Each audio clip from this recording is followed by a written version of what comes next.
pohjalaisia harrastustensa parissa. Tällä kertaa vuorossa LA-puhelinharrastus, jota pohjalaiset nuoret miehet käyttävät autoissaan, Toyota Corolloissaan, Opel Kadeteissaan ja muissa pikkuautoissaan. Nämä pitkät piiskantennit varmasti ovat kaikille tuttuja, mutta mitäpä siellä autojen sisällä tapahtuu?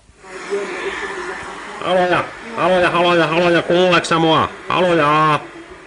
Joo, täällä kuuluu. Mihin sä nyt oikein oot? Mä oon nyt tästä Ainouskylällä tulos kirkolle päin, siihen Jurvaan. Mä oon tulos keskustahan aivan kohta Joo, mä oon täällä Panttilas nyt sitten, joo. Mitä sulle kuuluu? Mä tässä vaan oon nyt autossa. Mitä sä teet? No mä ne huutelen sulle tässä puhelimessa ja ajelen tänne Jurvahan päin, että onko sä tulos Jurvahan päin vai onko sä siellä Panttilas vielä pitkään kuuntelen? Ja mä oon tässä vielä vähän aikaa. Näikö sä muuten eilen, katsoksä kun paloautot tuli kirkolta päin? Joo, mä tulin niitä vastaan, kun ne meni poispäin. Joo. En tiedä, on vähän väsyksis. Mä olin justihin söin äsken. Mitä teillä oli ruokana tänään? Kaalikäärylehiä. Mitä teillä oli tänään ruokana? Meillä oli vaan pernoja ja soosia. Joo. Vieläkö sulla on myydä se antenni?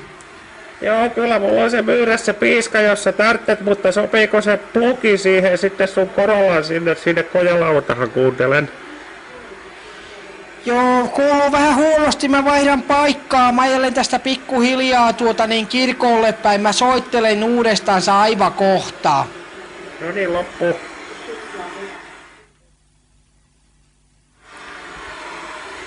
No niin, mä oon nyt täällä kirkolla sataako siellä vettä? Joo, ei nyt enää saada äsken, pikkuisen ripotti tuossa, mutta nyt on aika hyvä, mutta ei tarvitse pistää pyyhkiöitä. Joo, ei tääkään saada yhtään. Kattooksä muuten, näiksä? No en mä tiedä, sä oot siellä kauempana, mutta täällä pyörii Pontiakki tää kirkolla äsken. Joo, minkälainen rekisteris?